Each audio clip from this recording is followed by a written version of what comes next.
qaar ka mid ah haweenka ku dhaqan magaalada madaxda gobolka Sanaag ee Ceergaabo oo maanta warbaahinta kula hadlayay gudaha magaalada Ceergaabo ayaa ugu horreynba ka hadlay hadal ka soo yeedhay miiska saraakiisha kaasi oo lagu eedeynayay Korneyl Carre oo dhawaan ka goostay ciidamada Soomaaliland isla markaana ku sugan deegaanka Qardho waxaana haweenkan eedahay ugu cuslaa dhakada u tuureen saraakiisha miiska saraakiisha iyagoona madaxweynaha Soomaaliland ugu baaqay inuu wax ka qabto cadaalad darrada u tirsanayo Korneyl Carre isla markaasina xal nabadeed ku soo dabaalaan arrintaasi waxaana iyagoo arrimo kale ka hadlaya hadaladoodii ka mid ahaa السلام عليكم ورحمة الله وبركاته عدالة درهدا دلك Somaliland كجرتا waxa cadeeyay saraakiishii miiska saraakiisha ka hadashay ayaa cadeysay in ay ka jirto cadaalad darro iyaga cadeeyay caarana marxaatiga u furay oo yiri cadaalad darro uu sameeyay ayaan intuu dad dilay aanu dadnay waxa weeye mudane madaxweyne waxaanu leenahay caare in marxaatigii loo furay oo qaybta saraakiisha ee tiridad buulaya ay u fureen ayaanu halkan ka cadeynaynaa waxa weeye mudane madaxweyne arrintaas si degdeg ah wax uga qabo caare cadaalad darro ka tagay cadaalad darradii uu ka tagayna waxa cadeeyay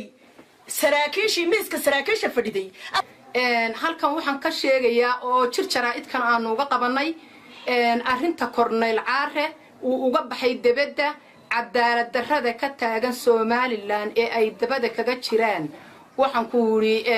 wasiiradu ay ka dambeeyaan ku cambaareeyeen waxaan ku leeyahay maxay tahay daba taagan yihiin waxaan ku leeyahay maxay tahay aanay jaaniska kala ahayn habeen iyo maalin isagoo ah Somaliland barkeed oo Korneyl Carre aanu noolaan karin Somaliland dhisnaan karin noolaan karin darteed waxaan leeyahay mudane madaxweyne dalka madaxweynaad u tahay waxa tahay madaxweynihii dalka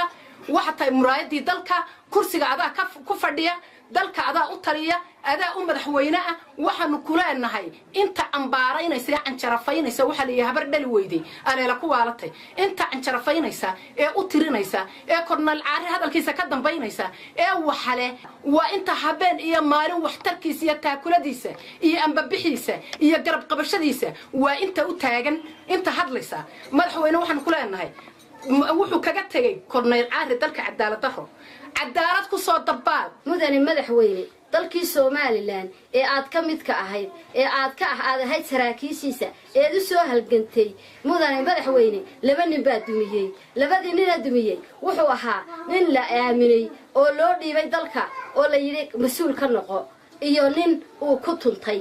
oo madaxa uu kaga joogsaday cadaalad darro ninkii madaxa laga joogsaday adigu ahaa iyo nimanka farkudoonka ee yar ee mujaahidiinta ee ka sii noole maxay tahay naafada ah iyo adiga iyo dad yar farkudoon ayaa ka nool mudane madaxweyne maanta ta ka socota Somaliland waa tii aad kaga baxday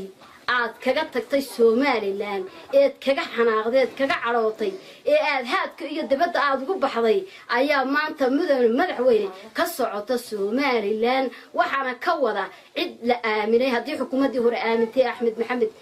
siiraayo iyo hadaad adigu aamini doontoba waxa ka dhacaya ee halka marxaatiga cad ka furayaan waxaanu dadnay masaakiintii la laayay waxaanu dalacsiinay ninkii dadka laayay ay kalka hortaada kaleeyeen mudane madaxweyne daadad wax ka qabanayso iyo hadaanad wax ka qabanaysinba adiga hortaada taala